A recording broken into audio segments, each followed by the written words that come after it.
Welcome, and thanks for joining. We're pleased to present our continuing professional education webcast series. Before we begin, please keep the following in mind. You can customize how you view our presentation and interact with the presenter. For better viewing, close all other applications and turn up your speaker volume. You can adjust window size and placement or enter full screen mode using the controls at the top right of the window or dragging the bottom right-hand corner to resize. At the bottom of your screen, you'll see a series of icons that relate to a different aspect of our session. You can download a PDF of today's slides from the Slide Deck and Handouts widget. You can ask questions by typing in the Q&A window and clicking Submit. We'll do our best to answer all questions or follow up via email.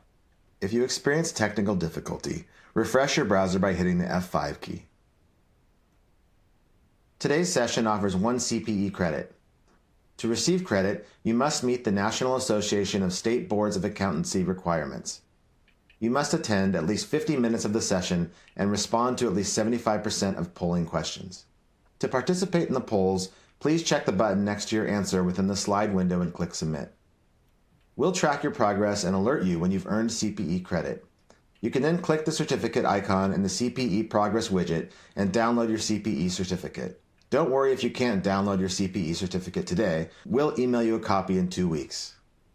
If attending this webcast in a group, you must complete our group CPE attendance sheet, available in our Slide Deck and Handouts widget to receive credit. Please have all group members sign it and send only 1 sheet per group. CPE credit can only be awarded to participants registered as themselves and isn't available for participants who view the on-demand version. This presentation is not legal, investment, or accounting advice. We encourage you to seek the counsel of a professional service provider to apply this content to your specific circumstances.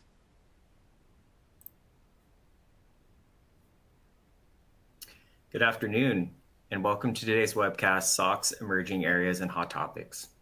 I'm pleased to introduce today's presenters from Moss Adams, Erin Clayville, partner, and Max Jasper, senior manager. Erin is a partner in Moss Adams advisory practice. She has provided management consulting and internal audit services to public and private companies with multinational and multi-state operations since 2006. Erin specializes in business process and IT consulting, IPO readiness, internal audit, internal control consulting, and business process engineering. She is active in the firm's life science, technology, and manufacturing and distribution industry groups. Max started his career in the audit practice and has transitioned to the IT compliance team, where he performs audits and reviews of public companies under PCAOB standards. As a team member on public company audits, his work is subject to annual PCAOB inspection, and he focuses on IPO readiness, internal audit, and SOX consulting. With that, I'll turn it over to Max to get us started.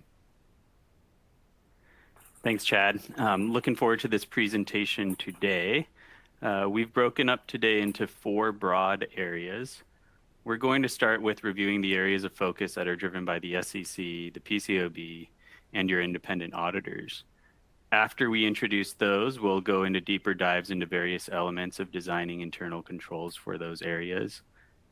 We'll then briefly touch on addressing new accounting and regulatory rules, as well as how to anticipate how new rules, standards, etc. might impact you. We'll then end with a very quick note on how to better coordinate your consultants, SOX testers, and independent auditors to make this year's audits a bit smoother for you. Our hope is that by the end of the presentation, you can deploy what you learned to better prepare yourself for the year-end audits by identifying guidance, regulatory changes, etc. Before we get into that content, though, we're going to do that first polling question that the video primer got us into. So with that, I'll turn it back over to Chad to help us do our first poll question. Awesome. Thanks, Max. For our first polling question today is, what is your role at your organization? A, finance and accounting, B, internal audit, C, audit committee, or D, other? And we'll give you about 30 or so seconds here to answer our first polling question of the day. And just as a reminder, to get your CPE credit today, you must answer 3 of the 4 polling questions and attend at least 50 minutes of this presentation.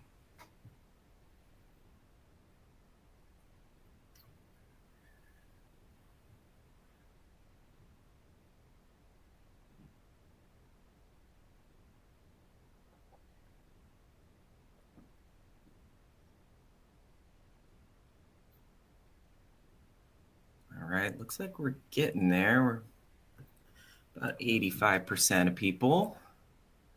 Give you about another 5 to 10 seconds here.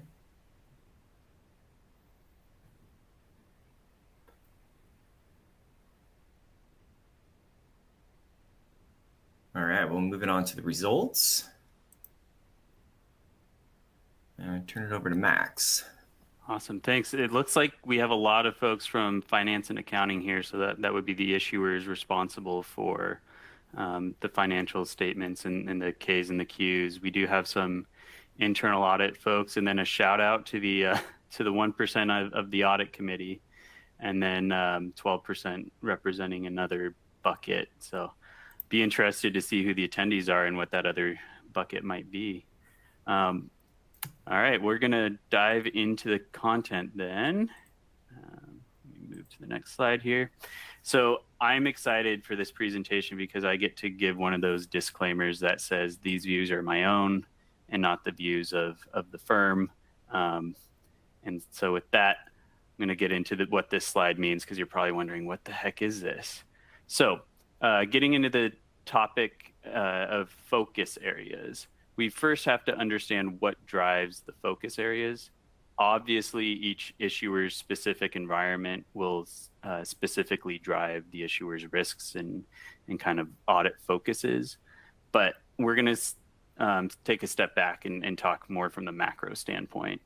So while SOX 404 with respect to management certifications over financial reporting remains the same, and while Reg SK Item 308 remains unchanged with respect to needing to issue a written report on internal controls over financial reporting, what has changed is who's in the White House.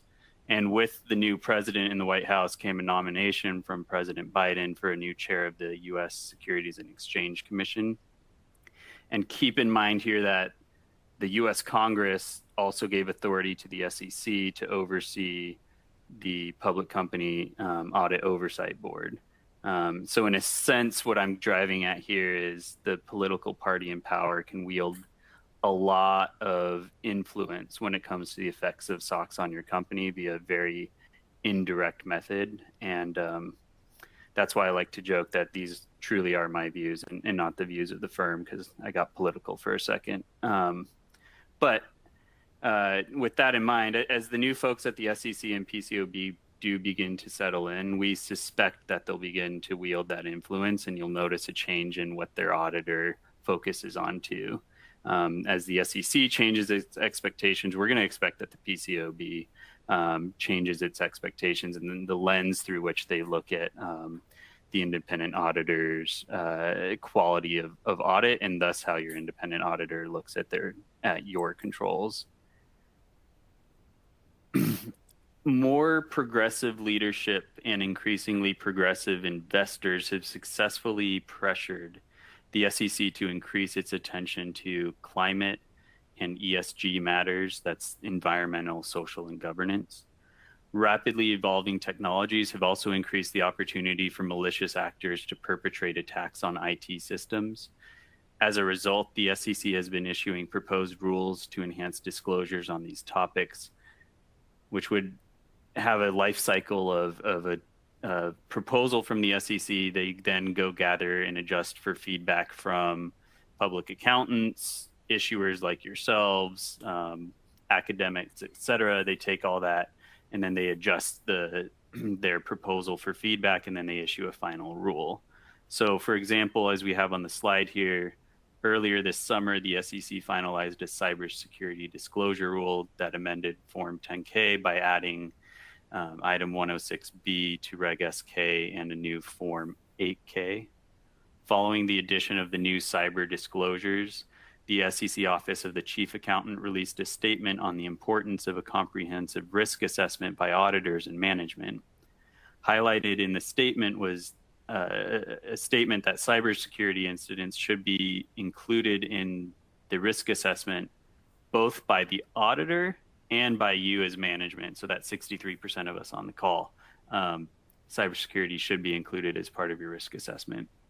As a result, while the cybersecurity disclosures remain outside of the financial statements within the 10K, you should expect that your auditors do spend some extra time in the cybersecurity area.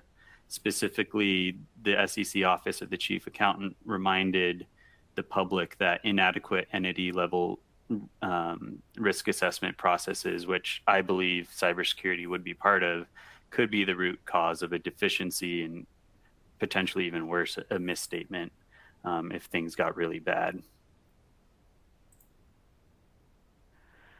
As I noted earlier on that slide with the gears on it, the SEC has oversight of the PCAOB. And so similarly with the change in leadership at the SEC, there was also some turnover at within the PCAOB. The entirety of the PCAOB leadership turned over with respect to the chair and the commissioners of the PCAOB. In fact, the new chair is an enforcement attorney by background, I believe. And so with new leadership comes some different perspectives and different practical applications of PCAOB rules and how they interpret their standards. I think if you were to ask your independent auditor, they might remark that they feel like there's a little stricter threshold to which they're being held to now. I overall think it's a good thing. We're here for the protection of the capital markets. So I think better audit quality is a good objective here. You probably saw some bad press, especially in the Wall Street Journal, with regards to a rise in audit deficiency rates. I've put here on the screen a couple articles from the PCAOB that discuss it. And I just want to say, again, I truly think audit firms take inspection results very seriously. That's the PCAOB inspecting the auditor's quality of audits. And I believe that audit firms will fix deficiencies. I just think with a focus on enforcement now, the PCAOB has started to flex its own ability to accelerate and change the auditor's behavior. And to illustrate that, I'll just share two quick quotes with you. The first is how the PCAOB will change auditor behavior. And one of the commissioners said, and I quote, "We intend to use every tool in our enforcement toolbox and impose significant sanctions where appropriate to ensure there are consequences for putting investors at risk and that bad actors are removed. This includes substantial monetary penalties and significant or permanent individual bars and firm registration revocations." The second quote I want to share demonstrates the attitude towards the magnitude of those monetary policies. At the end of the speech on audit quality, a PCAOB person spoke about the penalties and said, and this is a quote, "Don't take my word for it. This year we imposed the highest total penalties in PCAOB history." I want to give a shout out to audit firms because, Moss Adams is an audit firm. I'm an independent auditor for a lot of the jobs I work on. We take audit quality very seriously. We take inspection comments very seriously. And as an industry, I believe we would self-regulate to get to that better audit quality. But I do want to point out and preface the emerging topics. The whole point of this presentation, we believe, is going to be somewhat influenced by the increased pressure that the independent auditor is feeling right now. Now, I've mentioned inspections a couple times. The inspection process is an open book test. Audit standards are publicly available on the PCAOB's website, and the inspection process contemplates a firm's compliance with audit standards. Each year, the PCAOB telegraphs its inspection priorities. As the issuer, you can use the spotlight to anticipate where your auditors may have increased focus. So again, the PCAOB is inspecting your auditors. This is telling you where they're going to look deeper in your auditor's work, which is probably where they will then audit you a little tighter.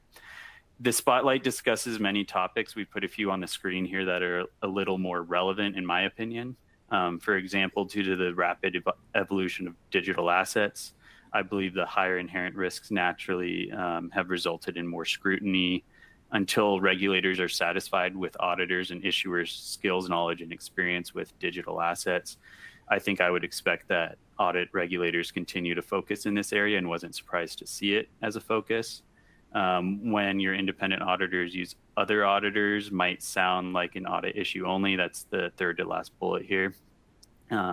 Continued geopolitical tensions with Russia, Belarus, and Ukraine, as well as the ongoing COVID pandemic travel restrictions, has increased the PCAOB's scrutiny on multi-location procedures. So I would suspect if you're in that bucket, you might notice your auditor adjusts procedures to reflect current conditions abroad. And then we did discuss cybersecurity very briefly. So we would expect, and we're not surprised to see that in the spotlight, given the rulemaking and the anticipated final rule. The final rule came out after the spotlight, but it's very a transparent process about what's moving to a final rule. And finally, I do want to highlight this last bullet here. Your auditor's use of data and technology in the audit is a good focus area. We do see auditors adopting technology that might hook into your technology at the issuer to pull populations or aid in their risk assessment. So that's another area of focus. With that, I'm going to turn it over to Erin, and she's going to kind of introduce the topics that we would expect you'll find more interest from your auditors. All right, thanks, Max. So just, staying abreast of ongoing focus areas from the PCAOB, we spend a lot of time reading various inspection reports from the Big Four, from our peer firms, and our own annual PCAOB inspection. And the firm inspection reports are publicly available on the PCAOB's website, and they provide great agenda topics for preparing for your upcoming audit. And so from reviewing the most recent inspection reports, we want to highlight some areas that we continue to see findings in. So those include information used in controls. So this would be a subset of information produced by the entity or IPE or key reports. But basically, this information can include data and reports generated from an issuer systems, but also from external sources. We're going to look at user access reviews, which continue to pose challenges given the ability to customize access, or also when using software as a service or third party, their ability to also change user access. Max has already mentioned a couple of times the use of specialists. And so if issuers are engaging a specialist to help with financial reporting topics such as actuarial calculations or some other special skill or knowledge in a particular field other than accounting, this is getting quite a bit of attention. And then just as technology continues to evolve, so does the way that issuers are managing changes to their IT systems. And so we're going to talk about IT change management. And then these last two bullets are ongoing, but continue to get quite a bit of attention, both management review controls and then also IT application controls, which continue to be just getting a lot of attention. So this is sort of a precursor to where I plan to spend some detail today, discussing some of the things that we would expect to see, some of the things that you guys can do to prepare, and just double check the design of your controls in these areas to make sure that you're prepared for potential extra scrutiny that you may get in these areas. Before we dive into that, I think we do have another polling question. Awesome. Thanks, Erin. And for our second polling question of the day, how do you keep up with new accounting pronouncements, SEC rules, etc.? A, I check the FASB, SEC, and other authoritative websites. B, I rely on external consultants. C, my independent auditors tell me. D, I subscribe to a server. I'll give you about maybe another 20, 30 seconds here to answer the question.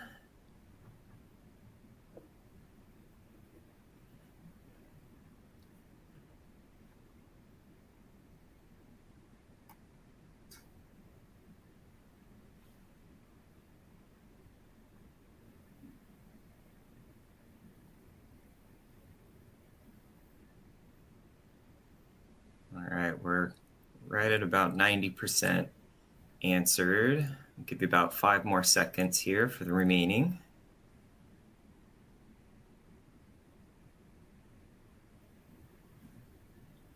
I think we could really improve the excitement of the polling questions if we played the Jeopardy theme song while we waited. Yeah, that's coming. Maybe the next one. All right, we're going to go on to the results here. All right. I'm kind of surprised at that because I feel like I'm constantly telling my clients. So I was expecting to see number 2 and number 3 there kind of being the highest. I'm consistently having conversations with my clients about what's changing and what's coming down the pipeline and what to expect. But it's good to see that folks are proactive and doing that on their own too. So fantastic. All right, so diving into kind of those 6 topics that we talked about. The first area here is the information used in control. So again, this is data and reports. These can come from internal or external sources. And from your standpoint as an issuer, we think it's really important to have a well-curated and maintained list of reports. This is really essential in the evaluation of internal controls, and it will help you to be better prepared for the audit. Identifying the data and the reports used in the performance of controls really starts with the control design. So it's always a good idea to do a walkthrough of controls with the control operators so they can keep the control documentation updated with current data or reports in use. Keeping in mind kind of the 2 objectives to consider when evaluating data or reports in your control activities are completeness and accuracy. So completeness is all the information that should be included in the report or spreadsheet included. And then accuracy is the information within the report or spreadsheet correct. If we think about just kind of the goal here is to minimize the amount of testing needed over completeness and accuracy of key reports. A few of the best practices that we generally share with our clients are to be consistent in using the same report every time the control is performed. Also consider using the same report to support multiple controls. So if possible, to minimize the number of key reports you're using because you can use the same report across multiple controls is a great way to just keep that number down, and the amount of time and attention spent on key reports can be reduced. Some of the simple things that you're probably already hearing from your external and internal auditors is just use screenshots to evidence what parameters are being used to generate reports. Also using timestamps to show when reports are generated, tying out the balances of the report to unmodified system reports and showing consistency between both. Always keeping a copy of that unmodified report is really helpful, and just saying, hey, here's the raw data, here's the original report from the system, so that you've got a record of it. Making sure that you're showing evidence of independent and timely review of reports and spreadsheets. I've said it before, I'll say it again, a signature is no longer enough. This isn't SOX 2002. So there is a much higher expectation in terms of what needs to be documented to evidence review. And then also just making sure that it's always dated. If the report doesn't have totals, make sure that you're tracing samples of the outputs back to the report system, and document that there is consistency between both reports. Maintain copies of the output of the report in PDF version. Using standard reports instead of custom reports. It's much easier to test and validate a standard report versus a custom report. The procedures from your external auditor tend to increase tenfold if it's a custom report. And then also try and benchmark where possible. It's great to be able to benchmark and show where the report logic is programmed, and if it's been tested once and not changed, can you rely on that on a go-forward basis?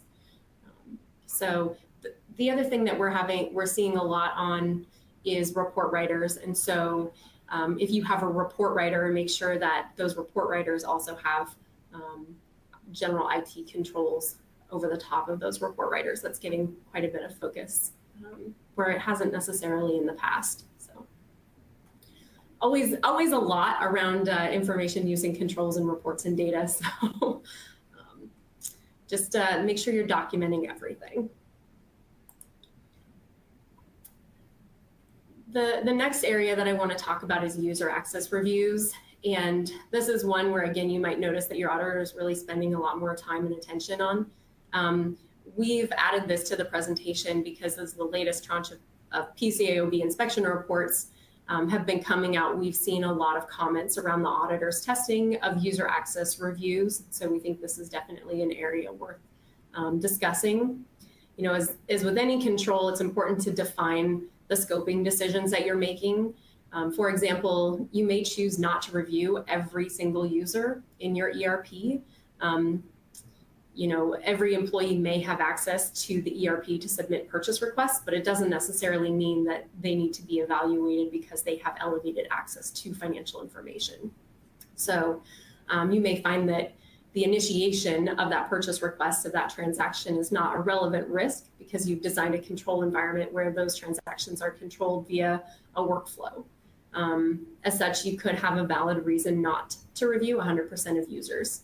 So those are the kinds of examples of things that you would want to document in your risk assessment and just make sure that your scoping of controls is really clear. And then when you actually get into the review and documenting your review of user access reviews, it's really important to make sure that the reviews evaluate the permission level access that users have. So the reason that we suggest this is that most systems, particularly those associated with your higher risk transaction cycles and disclosures, are going to allow you to customize roles. And in those cases, there's a reasonable risk that you name a role, something that the permission or the underlying permissions are not accurately reflected in the role name.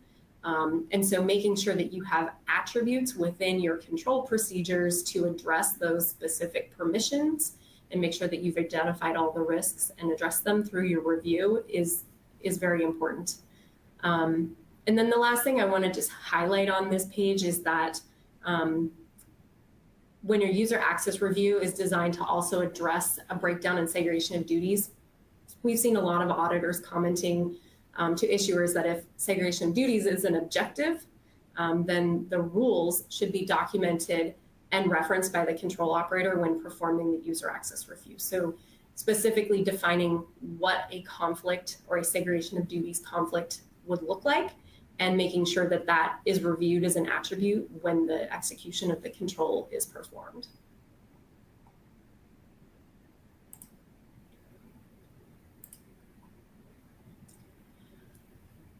So this one I think we've hit on a couple of times, but the use of specialists continues to be a focus area for the PCAOB. In fact, the PCAOB updated the audit standards using the work of a specialist and followed up with a spotlight. So just like user access reviews and key reports, we're seeing a good number of PCAOB inspection comments addressing the use of a specialist so that you can be sure that when you do use a specialist, such as an actuary or an economist, know that your auditors will focus on these areas.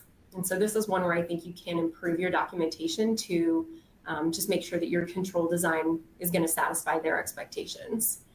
Specifically, what we would want to see is that you're clearly documenting the qualifications of your specialist. So this would include like their experience, their reputation, maybe the level of review that their work is going through internally at their organization before it comes to you. And then most importantly, you would want to consider the biases of the specialist that you've engaged. And then when you receive the results of your specialist work, it's really important to make sure that you take time to understand any of the significant assumptions and the methods that were used by the specialist. Sometimes that seems a little bit odd, and I've had clients say to me, well, I hired them to do this because they're the specialist and not me. However, I think it's important just to recognize that the extent of your review is going to be different than what the specialist is actually concluding on. Really, you should be equipped to review what the significant assumptions are maybe the reports that they're using and making sure that they've used all of the correct reports within their calculations, things like that. So you just want to make sure that the data that they have and the inputs that they have that they're using in the work that they're conducting is accurate, is complete, and it makes sense based on your knowledge of the business. So just make sure that then you've got adequate documentation showing that you have evaluated both the reliability of the specialist and then also the assumptions and the outputs from the specialist as well.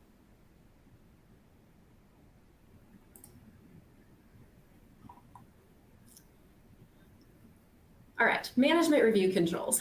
This is one that I think has been around for quite a while, but it just continues to get focus from external audit firms and the PCAOB.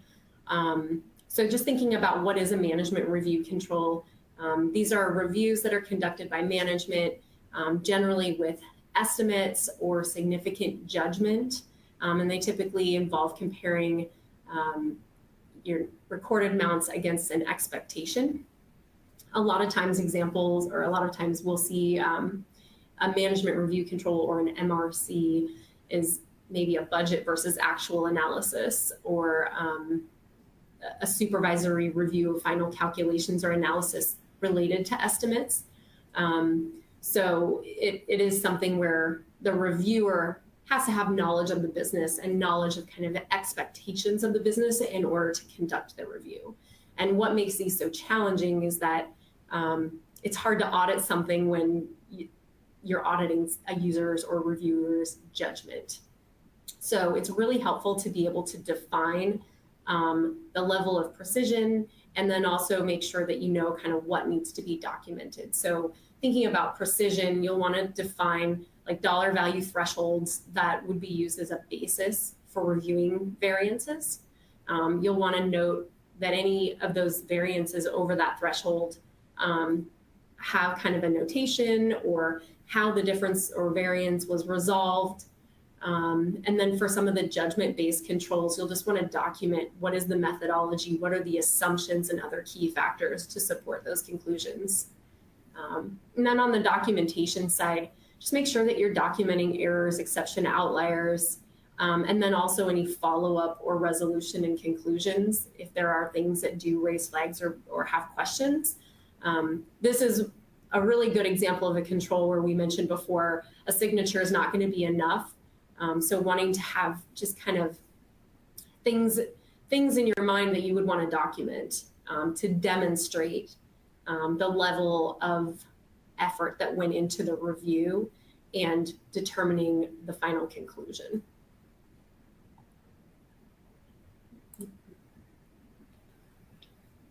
I'm going to turn this one over to Max to talk about change management. Yeah, thanks, Erin.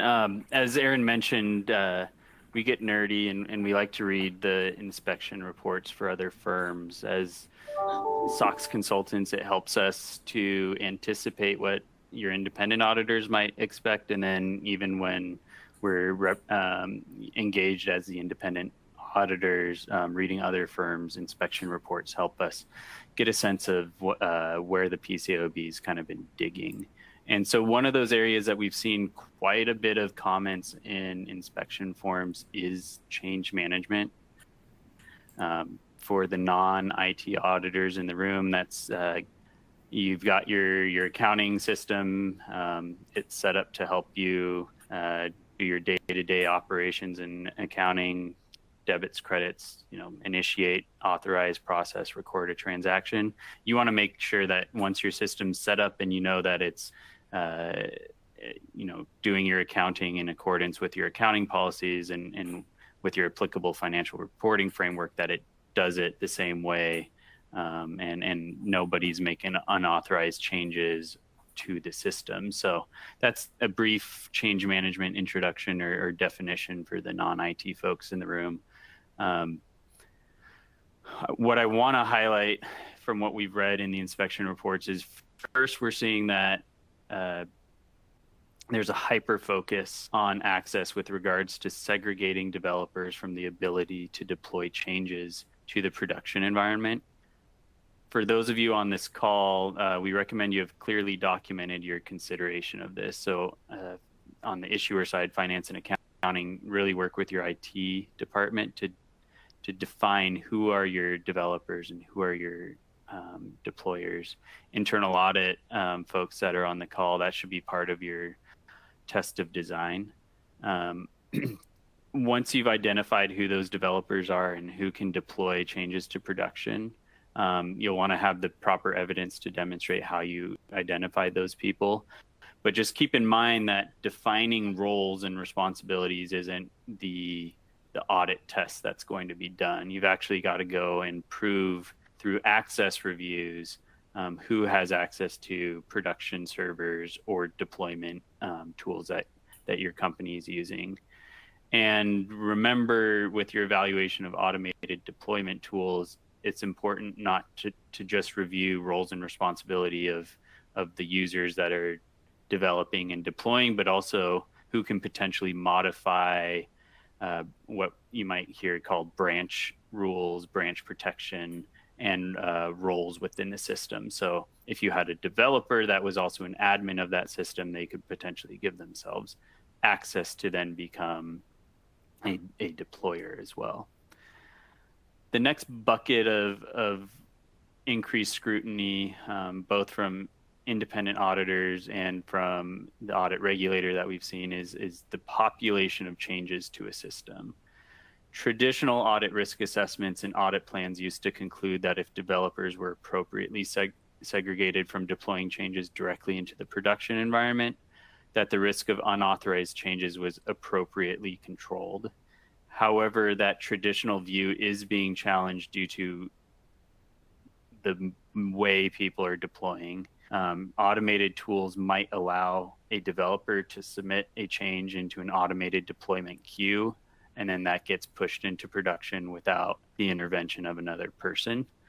Some configurations in systems do not allow for that traditional development type activity in a non-production environment with a separate person transporting or moving the change into the production environment. Often these configuration changes have to be rebuilt directly in the production environment. So we're seeing some auditors expect that configuration changes are logged and monitored to detect unauthorized changes to production. I'm going to pause really quick and say when I say the word unauthorized, I don't reference unauthorized in a fraud sense of the word. An unauthorized change may be an unintentional mistake. To give you an example of that, imagine I'm the system administrator at a multi-location entity, and I've been authorized to make a change to the statutory accounting books for my location in the UK. However, I accidentally make a change to the UK's US GAAP books. So again, I was supposed to do stat books and I'm doing GAAP books. That's an unauthorized change. That's the sort of unauthorized change that your auditors are after, because it could actually impact the functionality of your system, how a transaction is initiated, authorized, processed, or recorded. So as I was saying, we would expect auditors might start to look at configuration, not just coding, as part of the population of changes in your system's functions. Because of the rise in the automated deployments and the needs to get better change populations, I'm not going to be surprised if your auditors start to dig into change management a little deeper than you've felt in the past.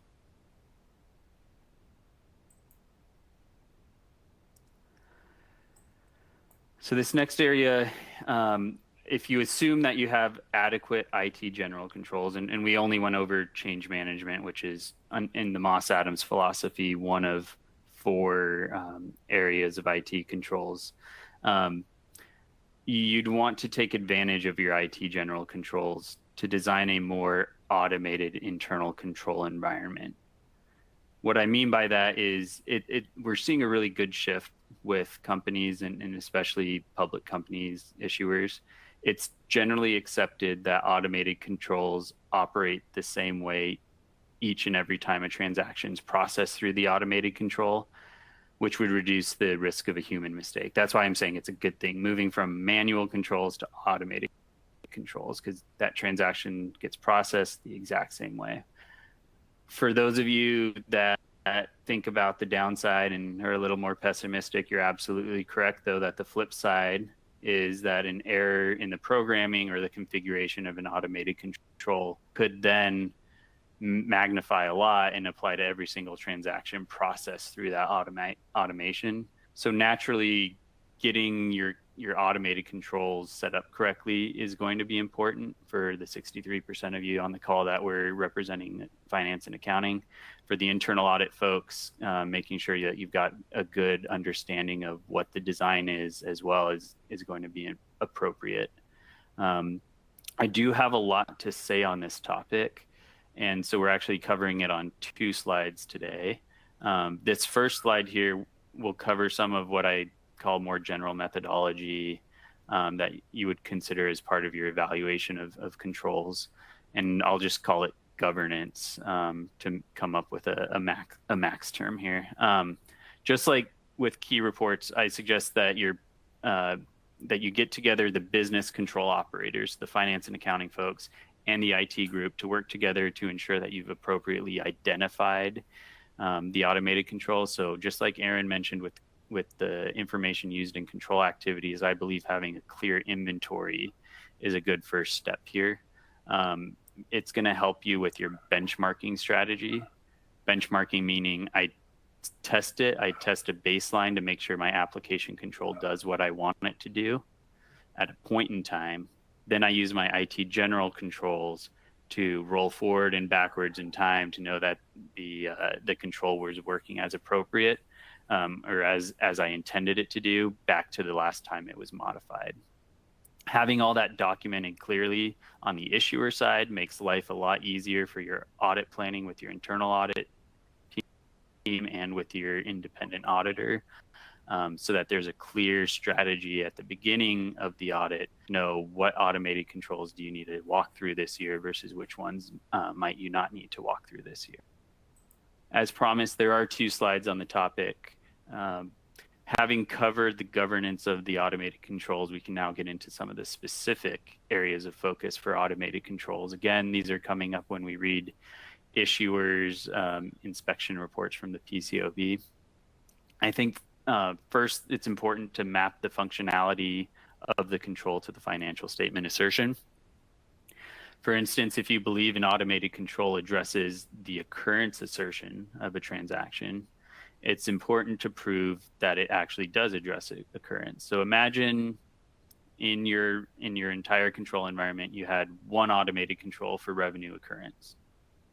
And when you get through mapping that, it didn't actually address revenue occurrence. Our issue is that now you'd have a relevant assertion with no control on it.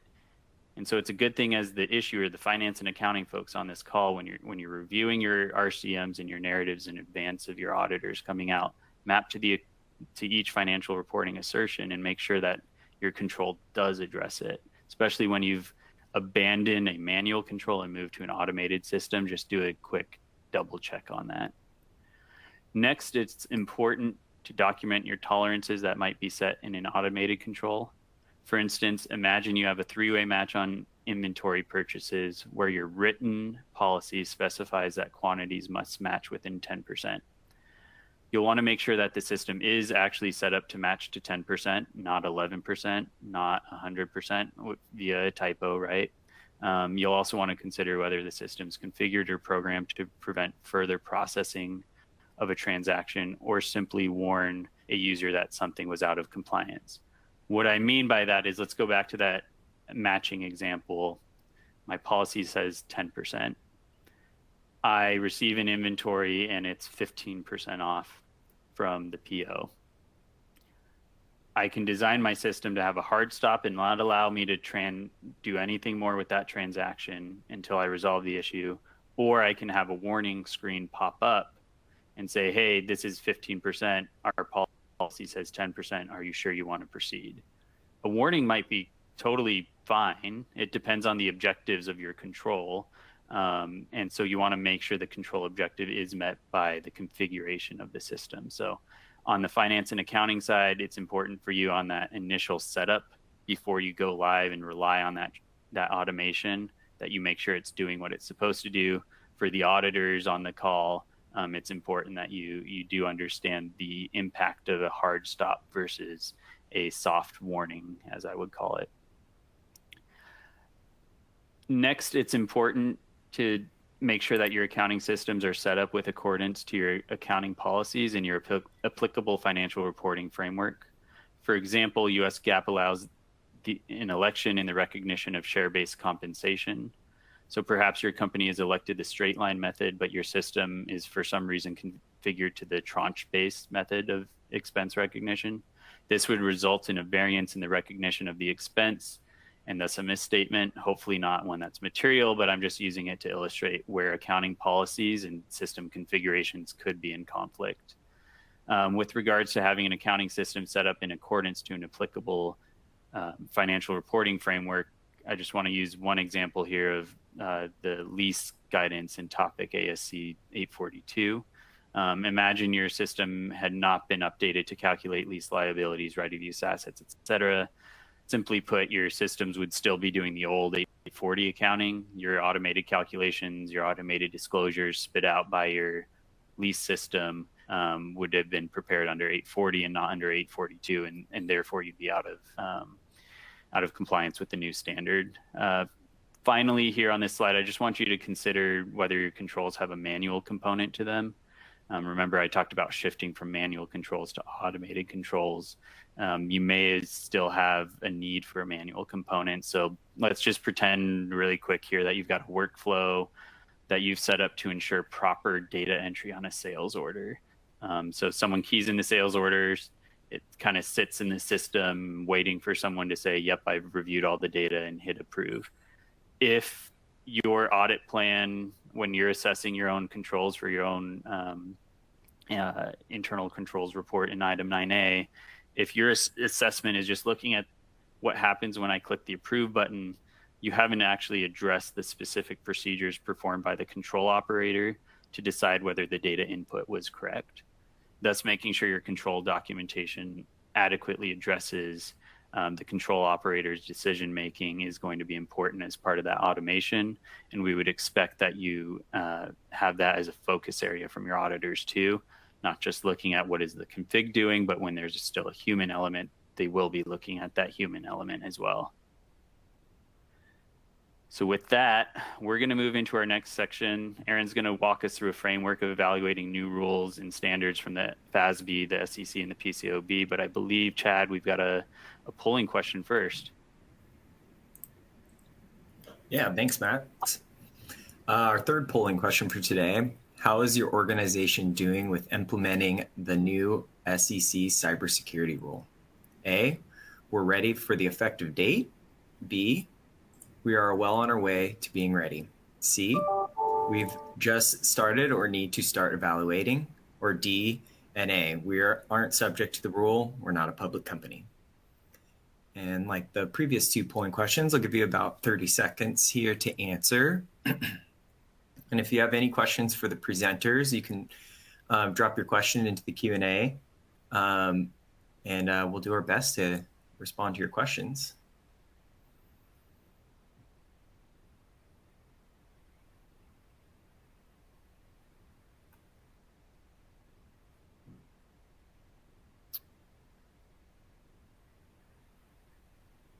All right, we're looking good here.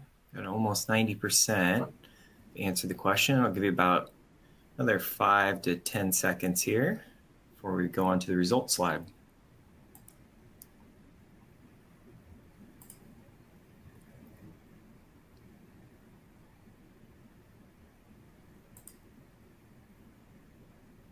All right.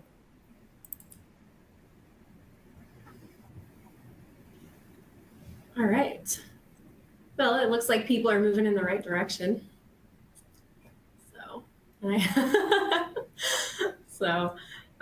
You know, you see a lot of the large filers, like they're going to start filing in January. So they're always a good example to look at too, to see what others are up to. But I'm glad to see that people are on this. All right. So as we kind of move into the last section of the webinar today, I want to highlight some of the accounting standards updates. So like Max had used in the automated controls examples, talking about changing from ASC 840 to ASC 842, failure to adopt new accounting standards updates that are applicable to an issuer will likely lead to a misstatement. So just thinking along that same thought process, another example might be the revenue standard change. So if you were an issuer that used to sell software and you had checklists to evaluate whether accounting for a contract was correct under topic 985605, you would have needed to adjust to apply topic 606. So, just thinking through that, we would suggest that you stay on top of your accounting standards updates. We built out a framework here on the screen, and as you read through that, I'll highlight bullet number 3. Specifically, you might wonder how internal controls are impacted by new standards. And in the example with the new revenue standard, I discussed using a checklist to contemplate whether the contract was appropriately accounted for. And in that example, the issuer may want to make sure that the checklist is updated to reflect ASC 606 considerations rather than the superseded gap. So those checklists are then used to prevent misstatements. Another thing that I recommend to a lot of my clients is just having like a quarterly review, with your accounting team. Hey, what's new? What's changed? Have we addressed everything? Also just checking in with your auditor. Hey, this is what we're expecting to change. This is what we're doing. Anything else that you guys are seeing? I don't think it hurts to ask those questions and have an open, transparent conversation with your auditors about that. So we would suggest a similar framework to evaluating changes to the regulation SK and SX, which would impact your financial reporting. The one step to highlight is that we do suggest that you consult with your SEC counsel. For example, the new cybersecurity disclosure rule, the Form 8K has a materiality trigger, and that trigger may not be the same trigger that you use for your financial statements or your internal control over financial reporting evaluations. So the materiality trigger may also change throughout time. So it's really important to engage your counsel early to get their input on what to disclose and when to do so.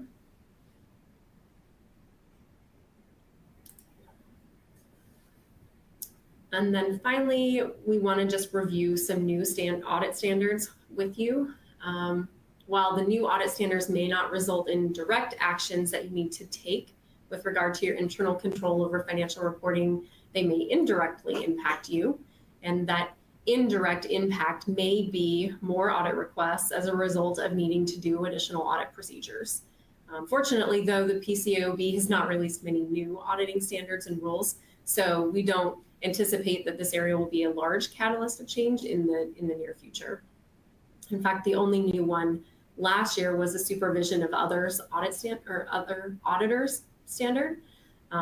So we can talk briefly about how that may impact issuers. So the updates to the auditing standards for supervision of other auditors added additional responsibility for the engagement partner and the lead partner, and particularly in multi-location audits. The additional guidance requiring other auditors playing a substantial role to be registered with the PCAOB could result in you noticing a role or a change in your other auditors. So for the most part, that won't have direct impacts to you, but does impact your audit partner and their procedures. You may also be wondering how internal control over financial reporting could be impacted by a change to the auditing standards. So for that, we can look at older audit standards updated from a few years back. So I'm going to go through kind of a case study here or an example. So with auditing estimates, the updated standard had provided more guidance to addressing certain aspects unique to auditing fair values of financial instruments. So as such, you would have likely seen audit procedures evolve to respond to the updated standard. For example, the new standard provided additional considerations for identifying and assessing risk, for responding to risk, and substantive testing. And as an issuer, you're responsible for completing a risk assessment And by diving into the standard, you could read about the requirements and understand the processes used to develop estimates, which would include the methods, models, datas, assumptions used in the estimate. And then as a result of understanding your estimate model better, you may have been able to strengthen a reviewer's checklist as part of your estimates review control. So just kind of an example for how you might think about improving and standing up the procedures that your team's going to perform and execute on based on what those audit standards are requiring. So with that, I think I'm going to wrap up this portion of the presentation. I would suggest that maybe you ask your independent auditor how you might be impacted by new audit standards, and that just becomes kind of an ongoing conversation and an ongoing question that you have for them when you're meeting with them on a routine basis. So I believe we have one last polling question, and we're down to 4 minutes, so I think we're right on time. Awesome. Thanks, Erin. And for our fourth polling question today, what area has been a large audit focus for you recently? A, IPE or key reports. B, management review controls. C, estimates. D, other. And we'll give you about 30 seconds here to respond to this polling question, and then we'll wrap up our presentation for the day. And I realize we didn't make the chat live, so you can put it in the Q&A. And we'll see it in the Q&A if you just want to throw your response in there.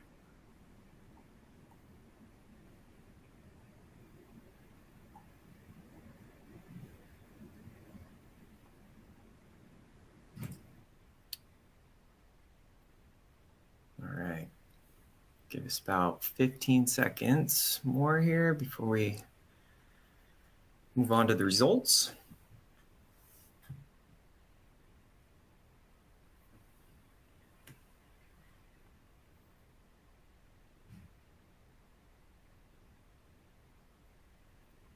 All right, moving it on over.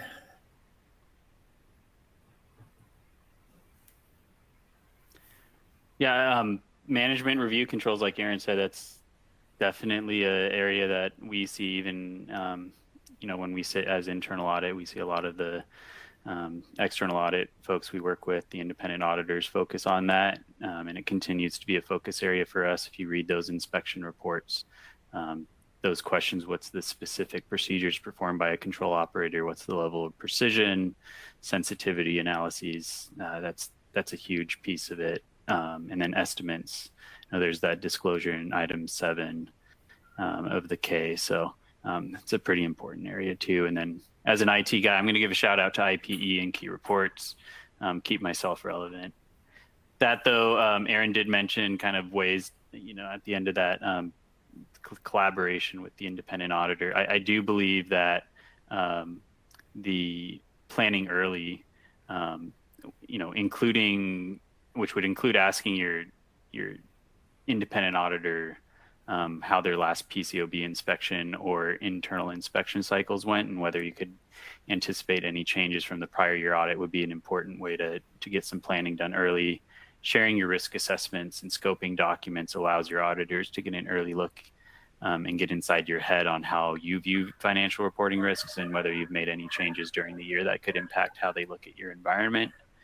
And then evaluating the root cause of deficiencies to make sure your remediation activities are actually going to reduce the risk posed by that open deficiency is important. And then the last tip here on the screen is when you do have a deficiency, set a realistic and attainable remediation plan. I know it's easy to be optimistic about remediating things, but if you have a major issue and it's close to your end, I think it's imperative to collaborate closely with the independent auditor to kind of game theory out different strategies that can help you reduce the risk of having a big issue at year end, that dreaded material weakness word. There are more tips we can offer, but those are the top 4 that came to mind when we prepared the deck. With that, I'm passing it over to Chad to do some housekeeping to close us out. Thank you, everybody, for presenting and engaging with us in the Q&A today. Awesome. Thank you, Erin and Max, for a great presentation today. If we didn't have time to answer your questions, we'll do our best to follow up with you after the webcast. As a reminder, if you attended today's presentation in a group or would like to receive CPE credit, you must complete the group attendance sheet found in the slide deck and handouts window. If you participated as an individual and met all certification requirements, your certification is available to download now in the CPE progress window. I'll keep the webcast open for a few minutes to give you time to download your CPE certificate. A copy of your CPE certificate will be emailed within three weeks should you have any difficulty downloading it now. Here's a link to our online survey where you can provide feedback for today's presentation. Please take a moment to complete this survey as your feedback is very important to us. Thanks for joining us today and hope you join us again next time.